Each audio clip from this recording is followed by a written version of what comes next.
Everybody, welcome to episode 193 of Fight Chat Friday. In this episode, we're going to look at the minus 65 final from the European Championships with the senior females. So this is Adelina from Romania versus Nikolett from Hungary. So a good fight once it opens up, a little bit testy in the first round. So we'll get into that, have a chat through some different things we can see, and then get stuck into the stats as we always do. Yeah, so as you said, this one maybe started a little bit slower than we were expecting. There was definitely a gap before this final, time-wise.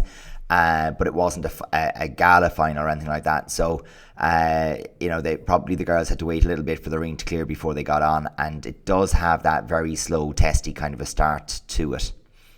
Yeah, I do like the intention from Nikolett in the red, though, looking to test and just see if there's any reactions. Obviously, she's looking to maybe see if there's an opening with hands. She does have a really good front hand position as well, which I do like, which allows her, if she does step in, to take that position.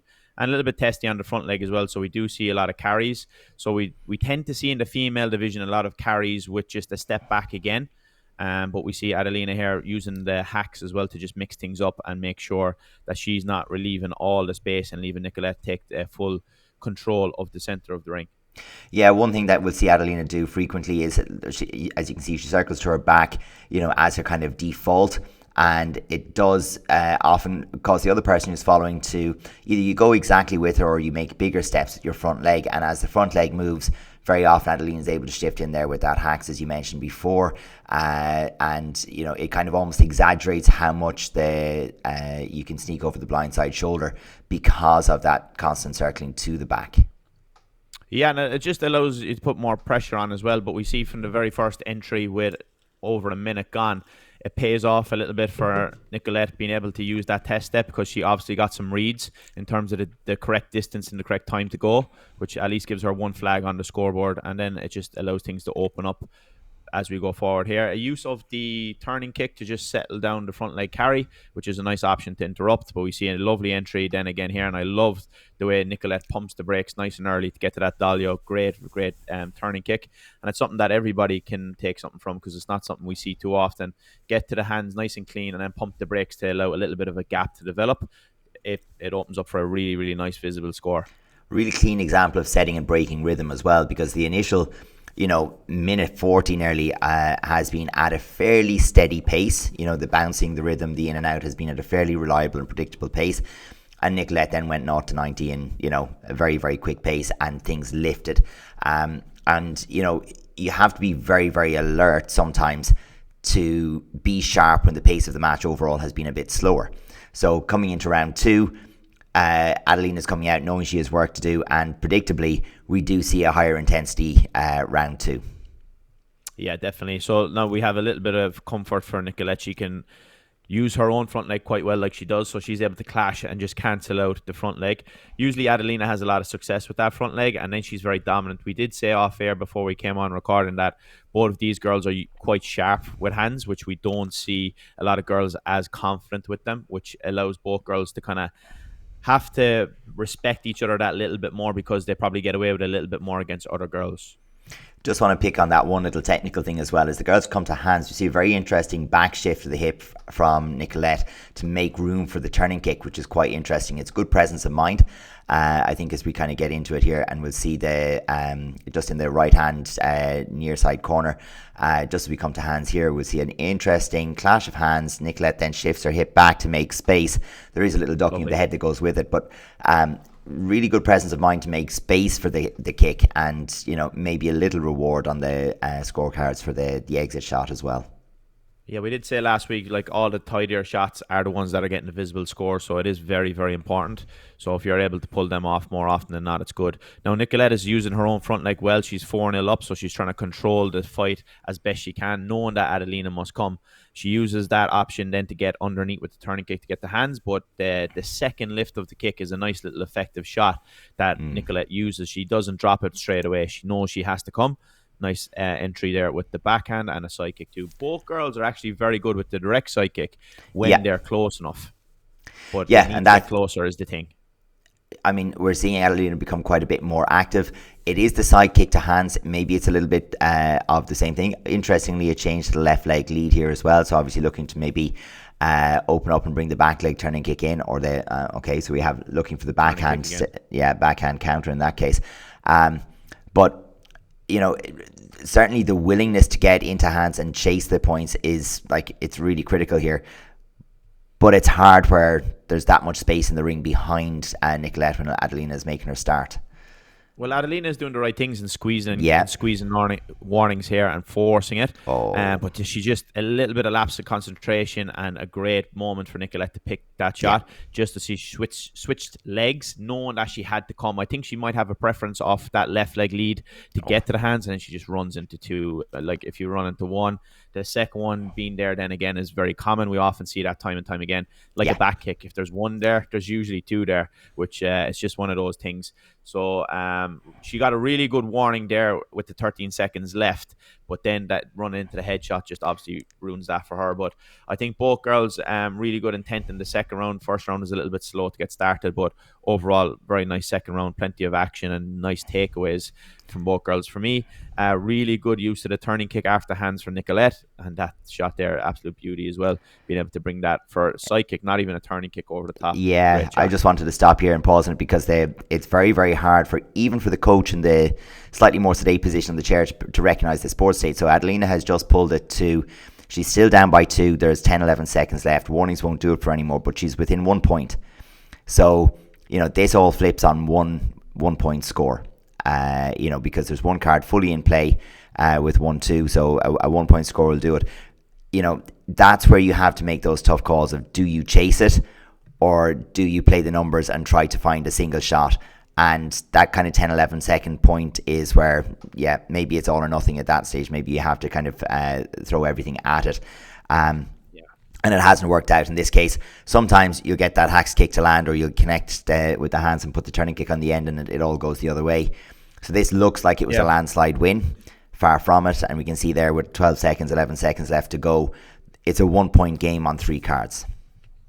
Yeah, and I think that goes back to what we said at the very, very beginning. I think both these girls actually have the experience of almost a little bit of bully tactics to get the hands against other people. Mm-hmm. So I think then when you come up against somebody who is that little bit sharper, it actually plays against you, because Adelina obviously had the confidence, which is good, and the intention to get to those hands and just burst her way through to get there whatever way necessary.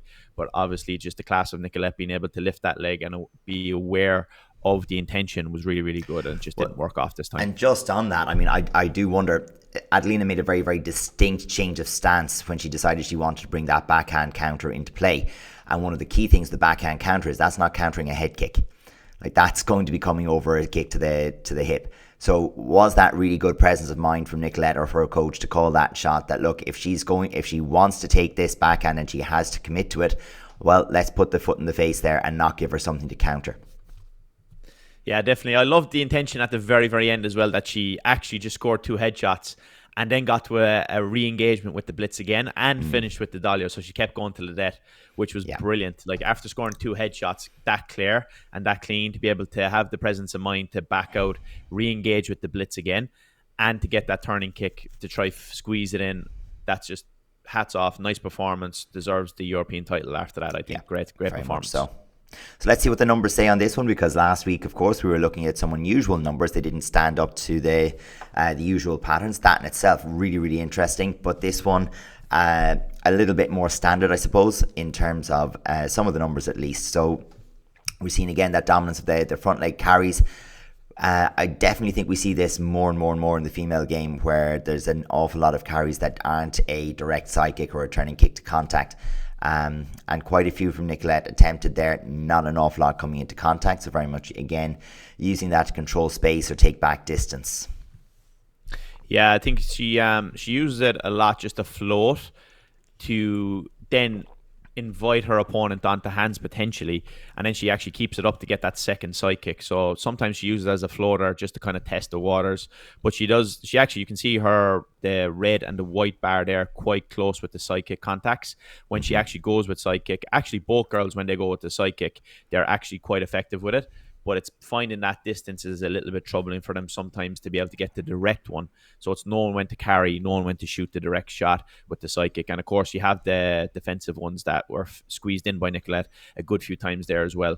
And obviously those last 2 headshots, they were side kick directly as well. So yeah, I suppose other than those last 2, head kicks. I think the majority of the scoring for most girls came from that combination of turning kick and hands, where it was something got them into the connection with the hands, and there was a turning kick in there. Or in Adelina's case, there was a front leg turning kick attacking the dropping leg as Nikolett was looking to come through to hands, so just timing the drop. But again, good to see a little bit more range, because a blitz across the entirety of the female side of the sparring divisions isn't too common. We often see a direct blitz, a direct blitz isn't too common. We often see the let the leg drop and then push hands, but we don't often see the direct skip the leg entirely, go to hands option. So really interesting to see that coming out in this one.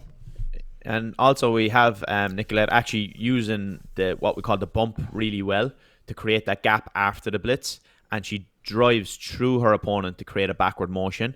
And then as her opponent is backing up, they might be trading hands back with her, but then she pumps the brakes really quick to allow a little bit of a gap to develop, and then she fits in the turning kick really well. So if you take anything from this fight, study how she fits in that turning kick, because it's really, really effective. Yeah, there's big points coming off that turning kick, because it's really clear for the judges to see. Again, we're seeing that little bit of a differential in terms of the contact made. So this time, Nikolett had 25 contacts, Adelina's 18, and a slightly higher work rate in terms of 49 attempts to 39 as well. Both very, very effective, like that 46 to 51% contact rate. That's really good conversion on your work effort, which probably from our perspective as we watch it, particularly with the way the first round went, with the first round being such low intensity, these stats are mostly skewed towards the last 20 seconds of the first round and the second round. So all of that action really lived in 2 minutes, 20 seconds of the match. So I think while it looks like a contact every 10, a contact every 13 seconds, I think if we did these stats just for round 2, you'd probably get a better picture of the, what the intensity of it could look like. But again, both made the decision to keep the intensity relatively low in the first round. Both opponents have to agree on what the tempo and intensity is going to be, and neither of them overly forced it in the first round. But again, we are seeing there is a huge advantage in being the one who is working at the higher work rate or putting in more attempts, and certainly if you can convert that into more contacts. Yeah, definitely. And I think that as well, as we can see, as you said, in the second round, every exchange actually mattered a lot. Whether when you have like the first round and some exchanges happen, maybe they're not very, very detrimental to the overall game. Obviously, if there's scores going in, they matter. But here, it was do or die by the time the action got going. So everything just mattered more, which means there was bigger back and forths and more exchanges rather than just single shots each time. So that obviously contributes to higher numbers as well. And with 10 restarts there, you're saying again, 16 exchanges, only one decision flip though. So considering how impactful a lot of those exchanges were and the points that were scored, for all of that, once Nikolett got ahead, she didn't ever really fall behind. So it got really quite close to the draw again, but it never really went behind. And I mean, one of the qualities we've seen over the years from Adelina is that if she gets a lead, she's a bit of a nightmare to deal with, because she will get that lead. She's able to take a backward leaning stance, very, very good defensive kicking between the side kick, the hacks and the back kick, and not afraid to go to hands and counter with hands if she needs to. Takes that defensive backward circling action, it can be very, very difficult. So I think from a tactical point of view, Nikolett not going behind was probably very important for her, and then pulling the trigger with that 20 seconds to go or thereabouts in the first round and getting that slight lead made a huge difference into how the second round played out. I think the first in last out is a big thing again for this fight. So we can see if you can match the first into contact or get close to it, where we see like a 7 to 9 differentiation of maybe 2 there, but there's a massive difference in the amount of times Nikolett was last in contact, 10 to 1. So like if you can get that big exclamation score at the end of each exchange when we have 16 of them, and she's winning 10, that's a big statement for you to be able to go ahead visually on the scorecards. And that's kind of what we really discussed last week in episode 192. The numbers might not always be in your favor, but if you're getting those big shots visually at the end of each exchange, it seems to be the case that you're going to get that return on the scorecard. So it's very important to be able to get that. And she does it mostly with the turning kick. Like we said, pump the brakes, create that gap, and allow that turning kick to get stuck in there. And if you can do that, it's going to be a nice shot to add to your arsenal. And then, of course, that will bump up your last in contact score. When we kind of had an idea of reverse point scoring there recently from the Euros 2024. So if you're getting in that last big shot, it's definitely going to be useful for you. And I know we spoke about this a little bit while we were watching the match, but the number of flags in play at the end, it didn't get to be a runaway, but only 11 seconds left. 3 of the flags were basically, you had 2 draws and 1 within a point. The other one was within 2 points. So you had 4 flags in play right to the last number of seconds. And it's a relatively high scoring final. So when we're looking at the fact that most of this action was played in 2 minutes and 20 seconds, to have an average flag score of nearly 8 points for Nikolett and 4 points for Adelina. Like, we're seeing full matches where there's action throughout the 2-minute rounds where the average flag score is around the 4. So really quite impactful and high value exchanges from both girls, I think, there. Yeah, a lot of the exchanges were in corners as well, weren't they? So they weren't really in the open area. So I'm sure there was many referees not able to visibly give those scores, even though they might have seen the head go back or whatever. Adelina did do well for the head shots at the end to get her gloves high. Now, I don't think that she was able to get there in time, but the head went back, whatever. But because of the angles and because of the spacing in the ring that she decided to get those shots in, obviously not all referees can give the return, so that is a big factor as well. Absolutely. So looking at the the control between both people, I mean, we can certainly, I think it's very fair to say that Nikolett was the one that determined the changes in the tempo and intensity. So you had a lot of agreement, throughout the first round that we would go to slower tempo, a lower intensity for the initial portion. But it was Nikolett who made the decision to break that and take over as such. And then, although both of them went at a higher intensity in the second round, I think, again, it did the moments where it mattered, it suited Nikolett more. Yeah, exactly. Like, although Adelina did increase the tempo and the intensity in round 2, Nikolett matched it and she was able to deal with it. So that's the important part here. She wasn't out of control because of that. So she was still able to get her shots in and to be aware. I think it almost suited her, to be honest, when Adelina did open up, that she was able to deal with it pretty well. So there was a couple of moments where she exited and gave away some warnings. So because of that, the ring control, we'll give that maybe 50-50. I think Nikolett was more in control in the first round, and Adelina took control of the ring position in the second round. But still, Nikolett was able to deal with that without too much bother, and all of that was kind of a result of her distance control, which we see as the last control going to Nikolett. So she was able to control that space between both girls, and obviously if she's able to put that foot between herself and Adelina to the head when she's running in to get the hands, she has a really good control of the distance. So we have to give that marker to her. Yeah, absolutely. But again, I think a really, really interesting match to watch. And anytime we've been watching a few of the men's matches and you change over and watch the women's matches, it always strikes you that you can't apply the same exact tactics and strategies to both. It is a distinct game on the women's side of it. There's different techniques have efficacy, have use.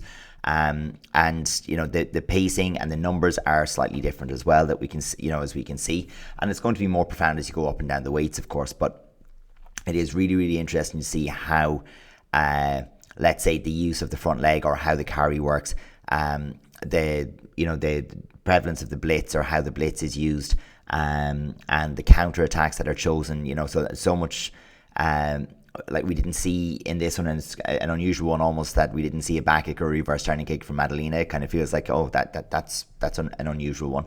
But maybe you see them a little bit less across the female game as well. So for me, anytime you've been watching an awful lot of one side of things and then you watch the other, it's like, or, there's a reminder that it's actually quite different. Yeah, definitely. Every fight's different, isn't it? The first 10 seconds of 100 fights never going to look the same. It's the beauty of the game. It's why we all enjoy it. There's no one size fits all, really. You have to keep adapting. You have to keep learning. And that's why we do these videos. So we do hope that you did take away some bits from this, some big takeaway points. As you can see, we go back and watch it if you want to go through those again and study them in detail. Really good high-level girls in this one. So, yeah, congratulations to Nikolett, European champion. Well done. See you next week, everybody. Bye now. See you then.